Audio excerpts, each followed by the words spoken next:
Do you eat fruit every day, yet still feel bloated, tired, and no healthier than before? Maybe it's not that fruit is wrong, but that the way you eat it is quietly disrupting your digestion and blocking your body's natural self-healing process. My name is Ethan Marshall. I am a 60-year-old physician from the United States with more than 3 decades of experience in the field of holistic health. And I want to start with a statement that may surprise you. Many people eat fruit every single day, believing they are doing the right thing for their health. Yet this very habit is silently exhausting their digestive system. Before we go any further, if you are interested in health content that is shared honestly, clearly, and grounded in real-world experience, please subscribe to the channel, hit like, and share this video to support me in continuing to create high-quality content for the community. Now I would like you to slow down and take an honest look at a very common reality.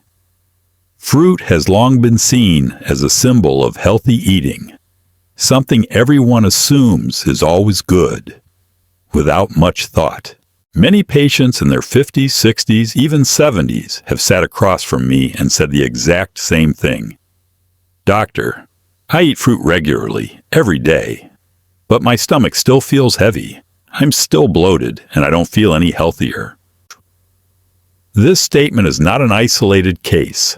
I have heard it repeatedly throughout my years of practice, and it is precisely what forced me to ask a deeper question. Where does the real problem lie? Unfortunately, from that uncomfortable experience, many people jump to a quick conclusion that fruit does not suit them, that at an older age, eating fruit is no longer beneficial. Yet in my practical experience, fruit is rarely the culprit. How we eat it is the key issue. The human body, especially after decades of heavy eating with refined starches, animal protein, and processed foods, no longer responds the way it did when we were younger. When fruit is introduced into an already overloaded digestive system, eaten at the wrong time and in the wrong way, it cannot express its naturally light qualities, and discomfort is the result. That discomfort then creates a vicious cycle of misunderstanding. The more fruit is eaten incorrectly, the more discomfort arises, and the further people drift away from fruit altogether. Most people have never been taught that eating fruit also requires principles and a basic understanding of their own body. They are told fruit is good, but no one explains how it is good, when it is good, or why it works the way it does. That is why I want to begin this conversation by reshaping awareness, not to encourage you to eat more fruit, but to help you understand that even a small change in how you eat can create a significant difference in how your body feels. Before moving on to the next sections, I want to ask you a question so you can reflect on your own habits. In your opinion, where does the problem lie? A. Fruit itself is not suitable for your age and constitution? Or B. You have never been properly guided on how to eat fruit correctly? Choose A or B and leave a comment. I would truly like to read your answer. One of the biggest barriers preventing fruit from delivering its true value lies in long-established eating habits that most people are completely unaware of. The most common is using fruit as a dessert immediately after a main meal, when the stomach and intestines are already full of slow-digesting foods such as animal protein, refined starches, and fats. In this context, fruit is no longer digested quickly according to its natural physiology, but instead becomes trapped in the digestive tract, leading to fermentation and gas production. Feelings of bloating, abdominal distension, belching, or discomfort after eating fruit are therefore not uncommon. Yet they are often mistaken as fruit being incompatible, rather than the timing of consumption being inappropriate. Alongside this habit is the tendency to mix many types of fruit in one sitting based on the belief that more variety equals more nutrition. In reality, each fruit has a different digestion speed and set of characteristics. When combined indiscriminately, the digestive system is forced to handle multiple processes at once, easily disrupting its natural rhythm. This is especially evident in older adults, whose digestive function has already declined after years of accumulated dietary burden. Another common mistake is switching too abruptly to highly acidic fruits when the body has not been prepared. For those accustomed to heavy diets over many years, the digestive and elimination systems are often in an overloaded state. Introducing strongly stimulating fruits can quickly trigger uncomfortable reactions, leading people to believe fruit is harmful. In addition, eating fruit while rushed, stressed, or combined with irregular lifestyle habits further aggravates negative digestive responses. All of these factors combine to create a negative loop. Eating fruit incorrectly leads to discomfort. Discomfort leads to loss of trust. And loss of trust gradually removes fruit from the diet altogether. It is important to note that these reactions do not reflect the true nature of fruit, but rather the condition of a digestive system forced to process food at the wrong time, in the wrong way, and beyond its current adaptive capacity. When these missteps are not clearly identified, people continue old habits while the root cause of the problem remains unresolved. For this reason, honestly confronting common mistakes in how fruit is eaten is a necessary step in dismantling long-standing misunderstandings before one can speak meaningfully about proper principles and the genuine benefits fruit can offer overall health. For fruit to truly fulfill its role in supporting recovery and cleansing the body, 3 core principles rooted in physiology must be followed, rather than relying on intuition or habit. The first principle is to eat fruit on an empty stomach and keep it completely separate from other foods. Fruit has a simple structure, high water content, and a rapid digestion time. When introduced into an empty digestive system, it can pass through the stomach and small intestine relatively quickly, minimizing the risk of fermentation. Waiting at least 30 minutes before eating other foods allows fruit to complete digestion without interference, thereby reducing the burden on the stomach and colon. The second principle is maintaining simplicity in each fruit meal. Although combining many fruits is often seen as abundant and nutritious, from a digestive perspective, excessive variety forces the body to manage multiple processes simultaneously. Each fruit has its own breakdown speed and enzyme requirements. Limiting a meal to 1 fruit, or at most 2 compatible fruits, helps the digestive system maintain a stable and efficient rhythm. This simplicity not only lowers the risk of digestive disturbance, but also allows the body to clearly recognize its response to each fruit, making gradual adjustment possible. The third principle concerns the transition process, which is particularly important for beginners, or those accustomed to heavy diets for many years. Instead of immediately switching to highly acidic fruits, prioritizing low-acid, easy-to-digest fruits, or lightly cooked fruits, allows the body to adapt gradually to change. Cooked fruit with its softened structure is typically less stimulating to the digestive lining while still retaining its cleansing and nourishing qualities.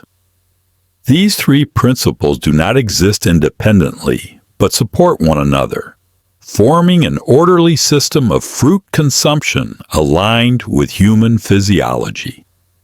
When applied consistently, they help reduce common adverse reactions while opening the door to long-term benefits in digestion and internal balance. Following these principles does not require complexity or rigid discipline, but rather understanding and adjusting eating rhythms to match the body's capacity at each stage. This gentle and consistent approach creates the foundation for fruit to be used in its proper role, not merely as food, but as part of a comprehensive healthcare strategy. From a professional standpoint grounded in physiology and clinical observations documented in classic works on natural nutrition, fruit is regarded as a group of foods with cleansing and restorative properties when used correctly. The works of Arnold Ehret emphasize that fruit belongs to the category of non-mucus forming foods, meaning it leaves behind far less residue in the digestive tract compared to denser foods. This characteristic allows fruit to pass through the digestive system with low energy expenditure, thereby reducing the load on the stomach, intestines, and elimination organs. When energy is not excessively consumed by complex digestion, the body is better able to redirect resources toward physiological functions such as detoxification, tissue regeneration, and internal balance. Bernard Jensen and Norman Walker, in their studies of the colon and overall health, point out that waste accumulation and prolonged fermentation in the intestines are closely linked to many signs of declining health, from digestive disorders to neurological and metabolic effects. In this context, fruit that digests quickly and does not stagnate acts as a supportive factor in limiting toxin formation in the gut. Another aspect often discussed in these materials is the concept of light fasting, in which fruit is used as a form of minimal nourishment that still allows the digestive system relative rest. This approach is not intended to create deficiency, but to restore the body's natural biological rhythm, particularly in individuals who have experienced long periods of dietary overload.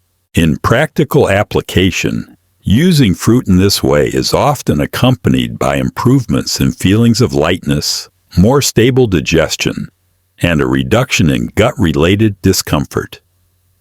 At the same time, natural health literature emphasizes the connection between the condition of the colon and the function of other body systems, suggesting that digestive support has implications beyond the local level and affects overall health.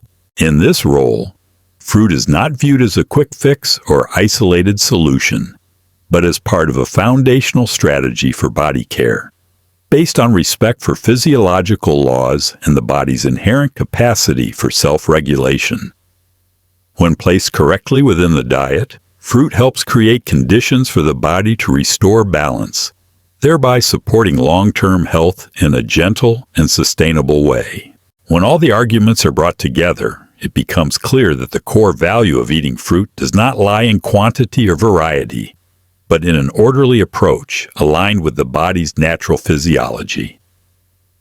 The three principles discussed are not technically complex, nor do they require sudden or extreme lifestyle changes.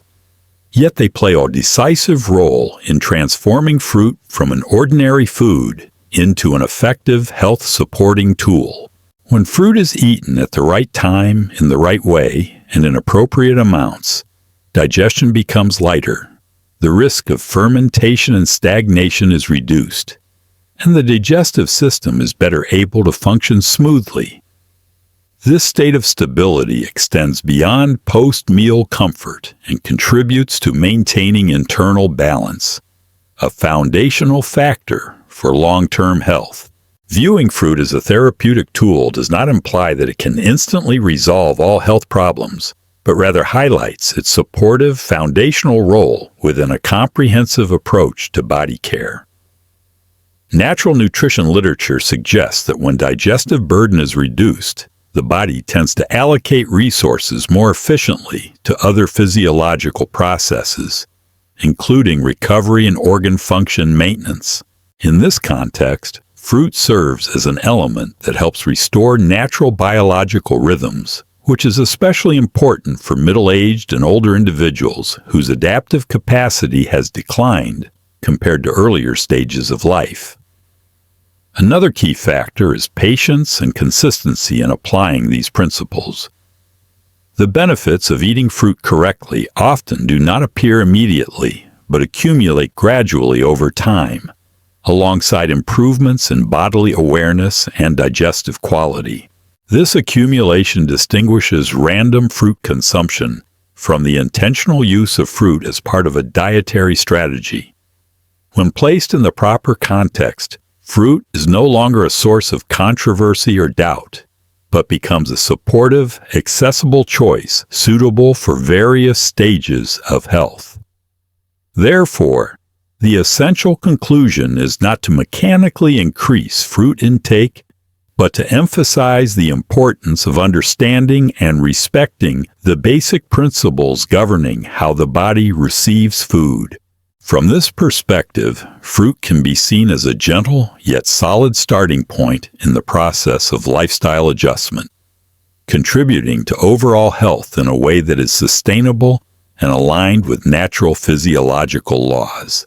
Looking back at the entire discussion, it is clear that fruit only truly delivers its value when it is placed correctly within the diet and used according to principles consistent with the body's natural physiology. The issue does not lie in fruit itself, but in long-standing, uninformed eating habits that cause fruit to be digested improperly and produce unwanted reactions. When common mistakes are clearly identified, the three foundational principles are applied, and the role of fruit is understood in relation to the colon and digestive system. Perceptions of fruit shift from an ordinary food to a foundational health support tool. When eaten at the right time and in the right way, fruit helps reduce digestive burden, supports natural cleansing processes, and creates conditions for the body to maintain long-term balance, which is especially important during middle age and beyond.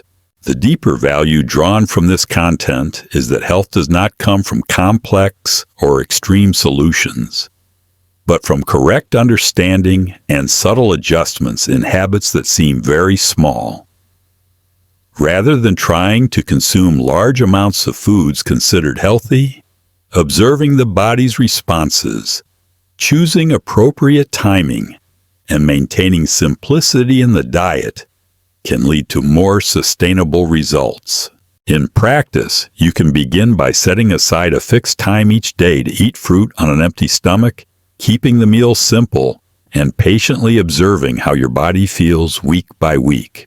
In your opinion, which is more important when eating fruit? Choosing the right type or eating it at the right time? Please feel free to share your thoughts respectfully in the comments so we can continue the discussion. If you would like to go deeper into practical knowledge about natural health and healing, please fill out the form in the description to receive a free ebook and subscribe to the channel, hit like, and share this video to support the channel in continuing to provide valuable content for the community.